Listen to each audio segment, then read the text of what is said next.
आईनी तरमीम का मामला विफाकी काबीना इजलास का वक्त तब्दील कर दिया गया है। विफाकी काबीना इजलास अब बाद दोपहर होगा। वज़ीर-ए-आज़म शहबाज शरीफ इजलास की सदारत करेंगे। इजलास में इसहाक डार, आज़म नज़ीर तारड़, मौलाना फजलुर रहमान से होने वाली मुलाकात पर एतमाद में लेंगे।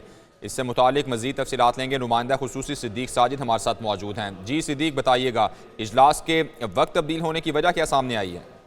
जी, वजह यही है कि लम्हा ब लम्हा यहाँ पे सिचुएशन तब्दील हो रही है। आईनी तरमीम पर इत्तफाक़ राय की कोशिशें मुसलसल जारी हैं, लेकिन इन कोशिशों में अभी तक कामयाबी हासिल नहीं हुई। दूसरी वजह से जो वफ़ाक़ी काबीना का इजलास 9:30 बजे होना था, अब उसको बाद दोपहर रखा गया है और उसका टाइम अब ओपन कर दिया गया है। लेकिन जो काबीना के अरकान, उनको कहा गया है कि वो अपने ऑफिस में जो है वो अवेलेबल रहें, किसी भी वक्त जो है वो उनको बुलाया जा सकता है। और वफ़ाक़ी काबीना के इजलास में जो मुजव्वज़ा आईनी तरमीम 26 जो आईनी तरमीम है उसकी मंजूरी दी जानी है, क्योंकि वो बहुत ज़रूरी तकाजा है। और उसके बाद उसको जो है वो फिर सेनेट या कौमी असम्बली में पेश करने का फैसला किया जाएगा।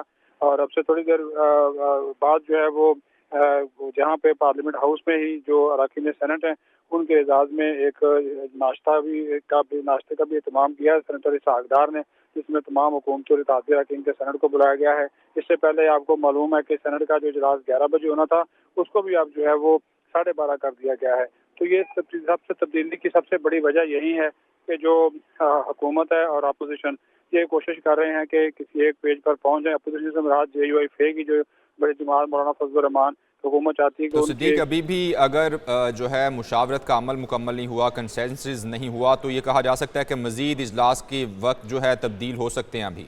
जी बिल्कुल हो सकते हैं। कल भी ऐसा ही हुआ था और कल भी हुकूमत ने पूरी कोशिश की थी कि सेनेट से तरमीम का अमल मंजूर करवा ले, हालांकि उसके ऊपर इत्तफाक़ राय भी हो चुका था, लेकिन इसके बावजूद जो थी वो सेनेट से भी मंजूर नहीं करवाई जा सकी। और फिर आज 11 बजे वक्त तक का वक्त दिया गया, फिर उसको 12:30 कर दिया गया। काबीना भी इसी तरह जो 9:30 बजे थी, अब उसको ओपन रखा गया, तो के बाद दोपहर इजलास होगा। वजह यही है कि जो इत्तफाक़ राय की कोशिशें उनको किस नतीजे पर पहुँचाया जाए, और ताकि किसी नंबर्स गेम बड़ी इंपॉर्टेंट है। जब तक नंबर्स पूरे नहीं होंगे, किसी तौर पे भी सेनेट और कौमी असम्बली के इजलासों में ये आईनी तरमीम पेश की नहीं की जाएगी। और उसी वजह से दोनों इजलासों का जो आज एजेंडा जारी किया गया है, उसमें आईनी तरमीम का जो एजेंडा है, पॉइंट है, वो उसको शामिल ही नहीं किया गया। ठीक है सिद्दीक, बहुत शुक्रिया, आपने तफसीलात से आगाह किया।